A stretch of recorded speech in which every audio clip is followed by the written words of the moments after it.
معذرت کے ساتھ ہم مسلمان تو ہیں مگر ہمارے کام مسلمانوں والے نہیں ہیں۔ ہم جھوٹ بھی بولتے ہیں، بے حیائی کی طرف بھی جا رہے ہیں، سود بھی لیتے ہیں، ہم ہر کام کر رہے ہیں۔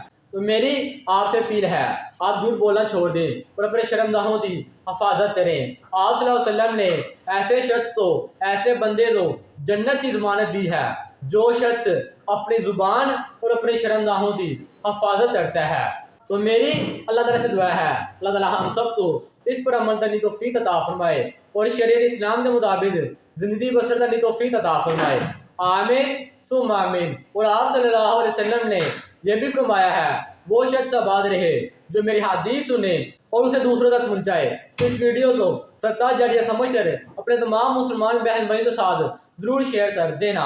امید ہے آپ کی انفارمیشن میں اضافہ ہوا ہوگا۔ اس طرح کی مزید انفارمیشن کے لیے میرے پیج کو ضرور فالو کر لیں۔ اس ویڈیو کو لائک، کمنٹ اور شیئر اپنے تمام مسلمان بہن بھائیوں کے ساتھ ضرور شیئر کر دینا۔